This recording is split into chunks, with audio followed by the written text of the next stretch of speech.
Formations of Dakota aircraft fly over the town of Gale in northern Belgium after completing missions near the Dutch frontier. The flights coincide with the Allied airborne invasion. One of the planes has been hit and is gradually losing altitude.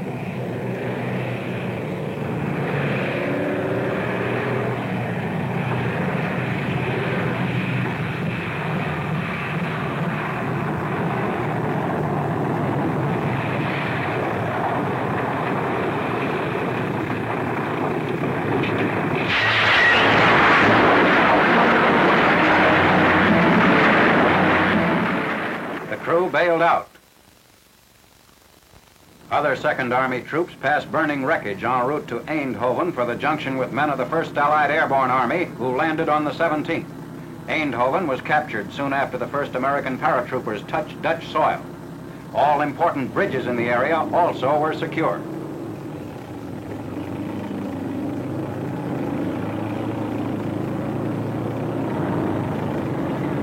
Entering Eindhoven, where they pick up some of the American troops, the British push on northward toward Nijmegen. They cover the 33 miles in 5 hours and reach the outskirts of Nijmegen at 1200 hours on the 19th. The important bridge across the Vaal River was kept intact. A regiment of the U.S. 82nd Airborne Division crossed the river in assault boats to overcome the German defenders. Explosives were already in place for the destruction of the span. British engineers removed the charges.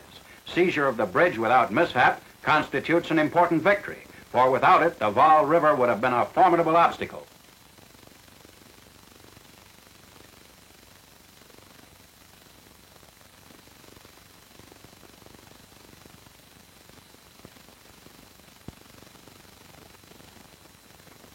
British armor passes over the bridge as the Allies continue the drive aimed at cutting around the enemy's defenses before northwestern Germany.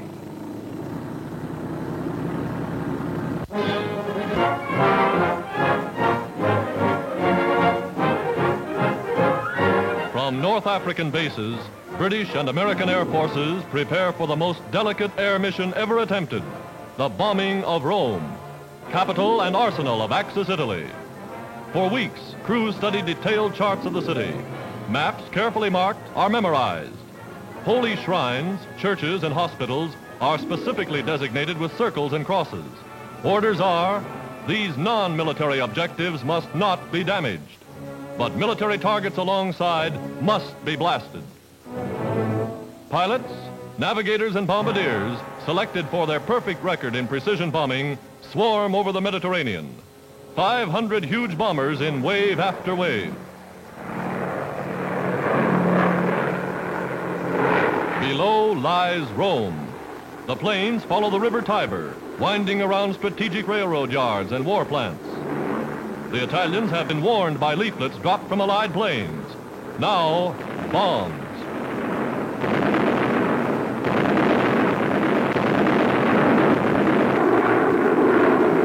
To ensure greater accuracy, the raid is made in broad daylight from only 10,000 feet. And the great Axis rail yards from which troops and supplies are poured into southern Italy are blasted by overwhelming Allied air power. There is no doubt the bombing of the...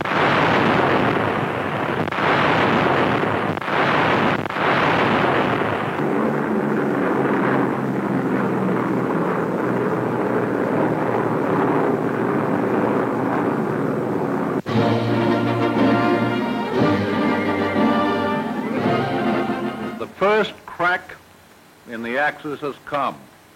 The criminal, corrupt fascist regime in Italy is going to pieces. Mussolini came to the reluctant conclusion that the jig was up. He could see the shadow of the long arm of justice. Our terms to Italy are still the same as our terms to Germany and Japan. Unconditional surrender. Spring 1944. This is where our winter offensive stopped. Peaceful-looking hills, aren't they? Something like the hills back home. But the countryside of Cassino has helped the Germans build the toughest barrier we'd hit up to mid-May 1944. By mid-January 1944, We and our allies had cleared the enemy from the mountains east of Cassino and had drawn up to the east side of the Rapido Valley. The Allies faced a river, minefields, and barbed wire, all covered by enfilading machine gun fire. The first attempted crossing north of Cassino failed at the riverbank. The Nazis, in this deadly chess game, altered the course of the river, flooding the irrigation ditches, washing out roads, and turning the valley into a swamp. Finally, the tanks used the dry riverbed itself as a route. This attack, with protective cover, carried successfully up to Mount Castellone and Hill 593. The southern attack from San Angelo had already been stopped at the Rapido. Our troops fought their way into town 3 times. A 4th time we stayed. We strained forward to inch up Abbey Hill, from which we could cut Highway 6 and take Cassino from the rear. Whoever dominated the summits of the hills around Cassino dominated the town and the roads leading in and out of it. Enemy observers in the monastery saw our every move the moment we made it. The artillery in the monastery and along the slopes prevented us from reaching the summit, even though we had established positions in the town itself. On February 9th, 75 yards from the Abbey, we were stopped. Here the lines remained for 2 months. The enemy still held the greater part of Cassino and the Monte Cassino Abbey. It became a question of destroying a monument or sacrificing our men. There was actually no question. The troops were withdrawn 1,000 yards. A leaflet was prepared to warn the civilian population to evacuate. Right behind the front lines, they were packed into thin-skinned shells. On impact, the shell would split open. And now, carefully concealed, camouflaged 105 howitzers on gun carriages opened up with a bombardment of warning.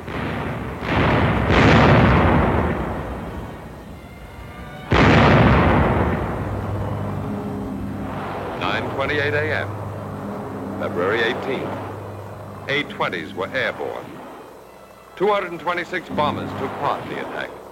Wave after wave of B-25s and later B-17s, B-24s, B-26s planted more than 500 tons of bombs in 4 hours. Between waves, our heavy artillery took up the bombardment.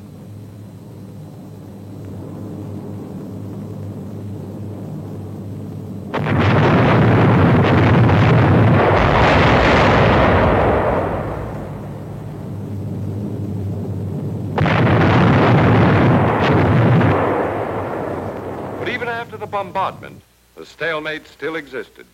The Germans filtered back into their positions on Mount Cassino, reinforced their strongholds in the town. Over Route 6 and through tunnels from the Ducal Palace, supplies streamed into the Nazi Green Devil Parachute Division, clinging to the amphitheater, the Colosseum, the Ducal Palace, the railroad station, the Hotel des Roses, the Yellow House, the Continental Hotel, Castle Hill, and Hill 165. These points were ordered to resist to the last man. Against the menace of the Nazi heights, we held Mount Trocchio. By Trocchio and on Mount Castellone and all along our line, we placed the most massive concentration of artillery pieces of the Italian campaign. From the smallest mortars and howitzers on the border of no man's land to 155 long toms and 240 howitzers in the rear, we were ready to begin the third and fiercest attack. The rear of our lines was a beehive of activity.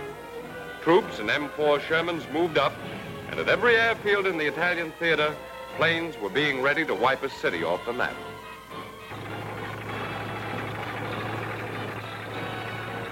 .155 long toms were dragged by M4 prime movers into their positions. The positions were carefully chosen to keep down the chance of detection by enemy air or ground observation. The crew these guns completely with landscape. And at last, the 240 howitzer, in place with the help of a crane and a prime mover improvised out of an obsolete Sherman tank. In place, the move he had to make from establishing the line of fire before the howitzer was mounted to inspecting it after the operations were finished. Finally, additional sound plotting equipment all along the front was installed. With poor visibility, this equipment would be invaluable. The location of each microphone was carefully selected for the best reaction. After that, the line was checked by phone. It checked, so the cylinder was connected and enclosed in a watertight bag. One of the men tested it for sound. It was suspended and finally concealed under a loose layer of dirt. Now, should an enemy gun fire, the microphones would pick up the sound. It would be recorded on film either at a special laboratory or at the command post. The time intervals would be called off to the computer, relayed to the plotting table, and translated into distances. The plotters would then locate the positions of the enemy guns, check them on a terrain map, and phone in the grid numbers to battalion headquarters. And so even if the enemy gun flash were obscured, we'd be able to return his fire within 5 yards of his emplacement. 0830, March 15th. Again, we took to the air. First, the mediums. They came from Sardinia, Corsica, everywhere.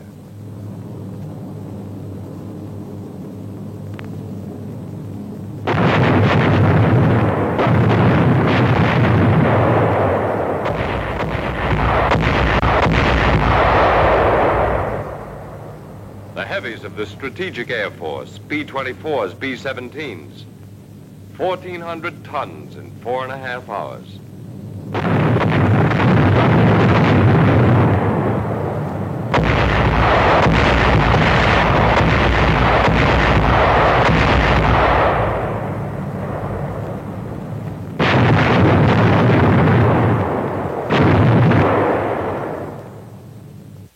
But nothing was finished. When we stormed what was left of the town, we found that rubble made good concealment for the enemy. Debris made good roadblocks against our tanks. The Nazis' return fire was as strong as ever. We were stopped. But in staff headquarters, new plans of action were on the fire. We will move ahead. We are moving ahead, past Cassino and into the heart of the Fortress Europe.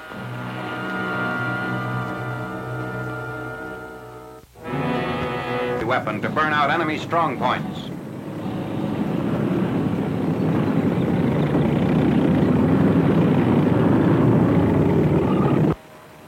Films from the gun cameras of 8th Air Force fighter squadrons.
the Seine, 30 miles west of Paris, the first American-built bridge is constructed across the river. The span is of the steel treadway type, supported by pneumatic ponton floats. A Treadway Bridge Company assembles the approach section for the 512-foot bridge.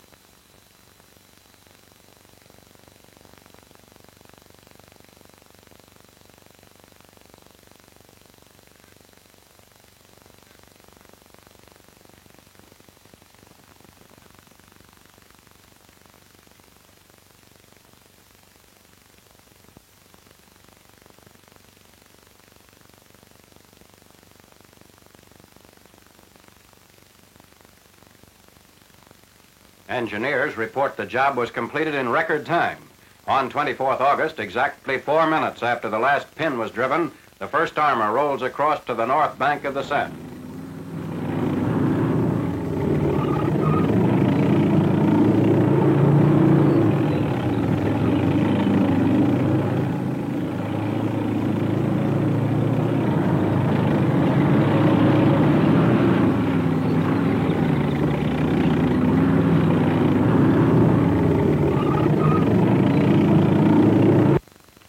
The German capitulation in Paris.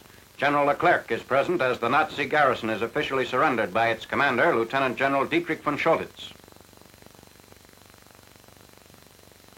Collaborationists are rounded up along with the German occupation forces.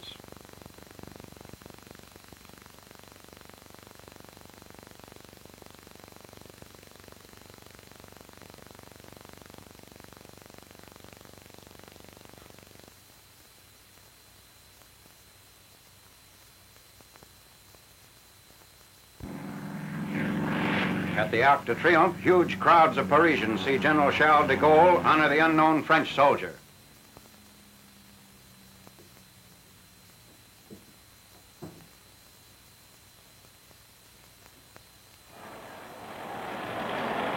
General de Gaulle leads a procession down the Champs-Élysées to the Place de la Concorde. His tour of the capital after it was freed included a stopover at the Cathedral of Notre Dame. 40,000 were packed in the square as the general entered. Snipers suddenly opened fire and the crowd scattered for cover.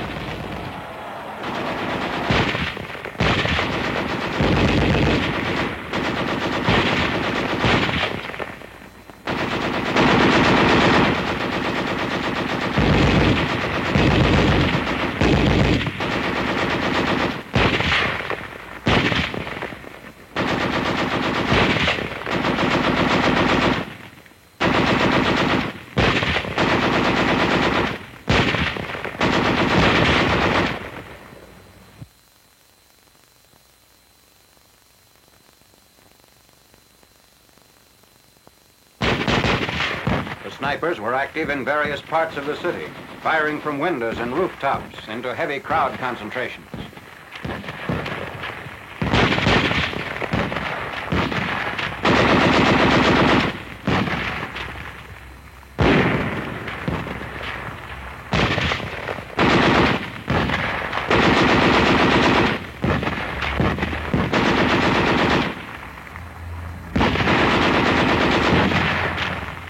Police try to shield captured pro-Nazis as they're pushed through throngs of aroused civilians.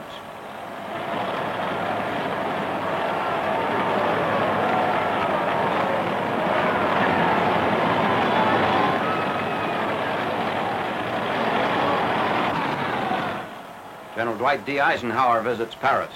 The Supreme Commander's party includes Air Chief Marshal Sir Arthur Tedder, Deputy Supreme Commander, Lieutenant General Omar N. Bradley, and Lieutenant General Joseph Pierre Koenig, military governor of Paris.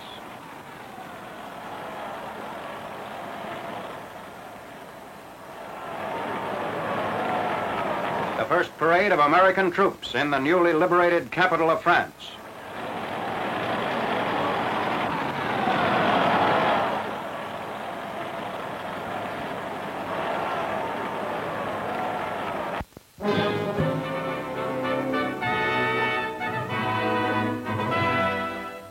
Part of a fighter group is the earthbound crew that keeps the machines fit to fly. So that the heart may know what the hands are doing, from time to time, officers are sent to speak to the ground crews, telling them the course and meaning of the battles at the front. The operation itself consisted of an amphibious landing south and east of Rome. Main concentration of boats were made at the Naples harbor and at Salerno, just around this peninsula. H hour and D-Day was 3 o'clock this morning, and the boats took off in a course which we have marked on the map here and proceeded into the assault beaches. The beachhead itself is a small town known as Anzio, and just approximately 2 miles east of that, another small town known as Nettuno. The Allied navies had the job of ferrying the troops around the mountainous Gustav Line up to the invasion points. Our job was to provide cover and patrol the convoys moving up the coast. In their plans, the Allied naval leaders had a well-coordinated pattern for transporting the troops up north. The Naples and Salerno staging areas sent supplies, men, tanks, and trucks. As soon as the go signal was given, the truck convoys started to move to the harbor. I don't know if you've ever watched LSTs and LCIs being loaded, but I did on the way to Sicily. It's a good-sized organizing job. The guns and the rest of the stuff have all got to be loaded so as it'll come out in the right order when they hit the beaches. They even take along big 155mm rifles, long toms, and M4 tractors to haul them around. The standard loading procedure is to put on last the stuff they want to get out first. They stick it in the front of the boats where it'll be right at hand. The streets are always spotted with MPs to keep the traffic from tangling up. Those vehicles have all got to be kept at about the same speed. And then, too, there has to be a safe interval between them. Otherwise, you can understand that everything would be jammed up and all that traffic converge on one of those harbors. Thousands of men have got to be crammed onto the boats, and every one of them is checked. Their last names are called out, and they answer with their first name and middle initial. And that way, nobody sneaks in that's not supposed to. The boys are naturally sweating it out, but they keep pretty calm and wait till it's their turn. If they've been in combat before, they usually take every chance to rest. Especially when they get onto the ships, they try to relax or check on equipment, take their minds off the troubles. That convoy was like the United Nations on parade. American merchant ships, French, Dutch, and Greek. They strung up barrage balloons on the ships for protection against aerial torpedoes, dive bombing, and strafing. The initial invasion was carried on very successfully in this area, meeting with no enemy opposition. The part that the 79th is playing in the show at the present moment is carrying on a patrol of the convoy lanes between the Ponciani Islands and the assault beaches themselves. What our pilots reported at first from up there was mostly Higgins boats. They were going into the beach, unloading men and supplies. As far as we can make out, at the present time, there hasn't been much fireworks, and the enemy was surprised. The first waves were assault troops. They hit with American Rangers and British Commandos. Standard operating procedures for the engineers to mark off with tapes where they clear the way through the minefields. Then everyone stays inside the tapes.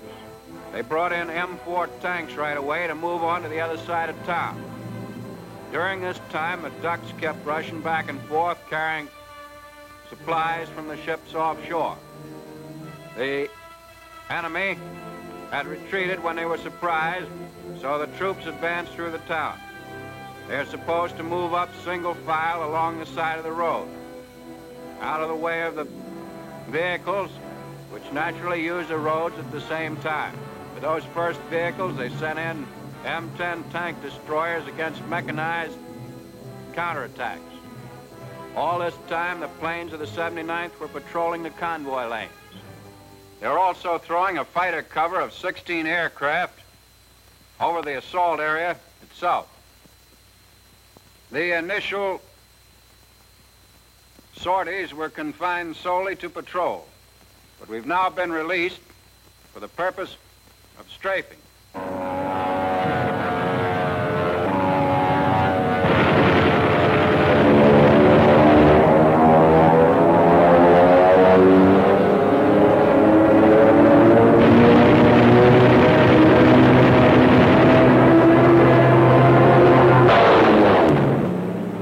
After a few days, the recently used German rest camps of Anzio and Nettuno are now an Allied springboard. The Luftwaffe persisted in heckling our men after the landing, but our anti-aircraft was ready for them.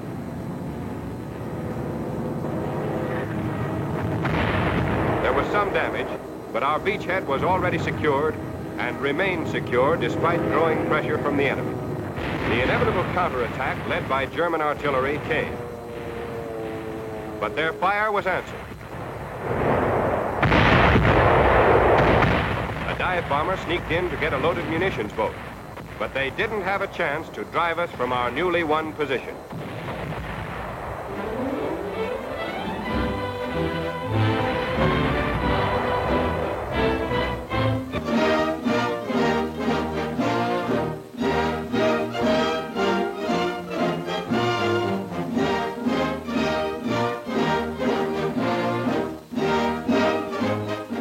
On an American cruiser in Great Bitter Lake, midway along the Suez Canal, President Roosevelt awaits to receive 3 Middle Eastern rulers. The first of the distinguished visitors to arrive is King Farouk of Egypt.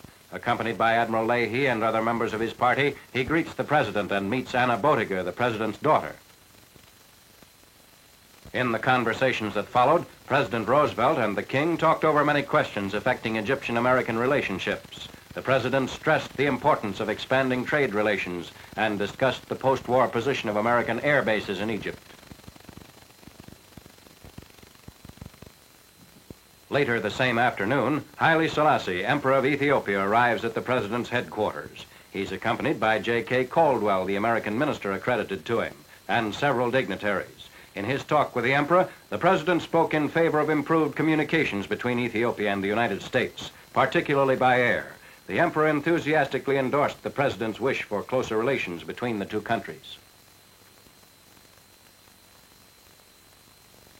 On the day following the president's reception of King Farouk and Emperor Haile Selassie, a United States destroyer draws up beside the presidential cruiser, bringing King Ibn Saud of Saudi Arabia. The destroyer is especially decorated for the occasion with thick carpets spread on the foredeck and a royal tent sent up under the guns of the forward turret.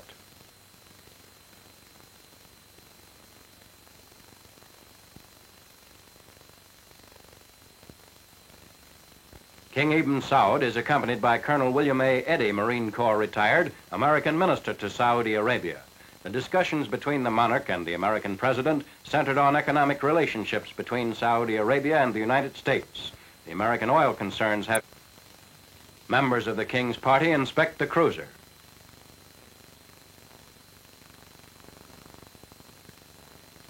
King Ibn Saud returns to the waiting destroyer.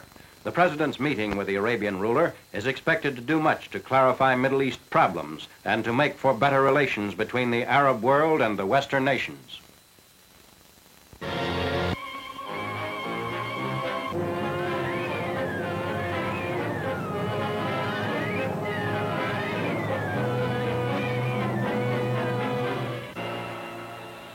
Bullfighters and mosquitoes of the RAF Coastal Command crossed the channel to bomb and strafe Nazi merchant convoys carrying supplies for isolated German garrisons still holding out along the western coast of Europe.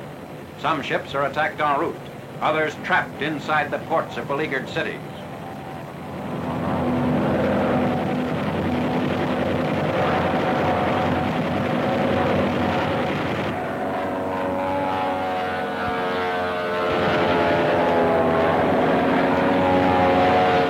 Steadily mounting risks faced Nazi merchantmen as land-sea contact is cut off by Allied. Homeward-bound bullfighters attack a gas tank.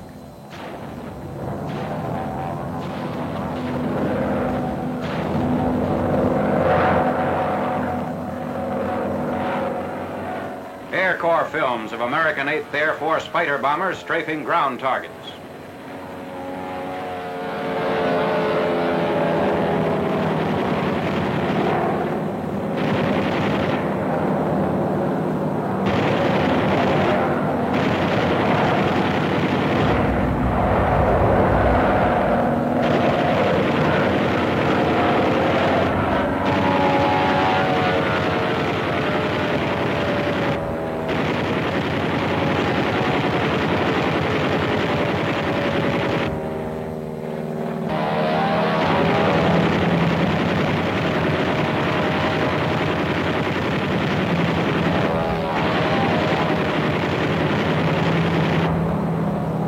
Assault on the Calais garrison.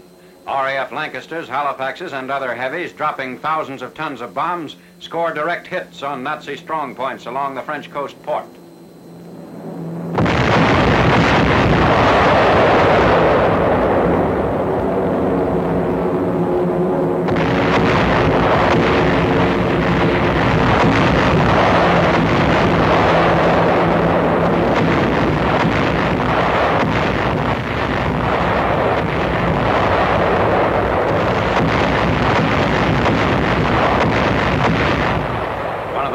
Comes down in flames.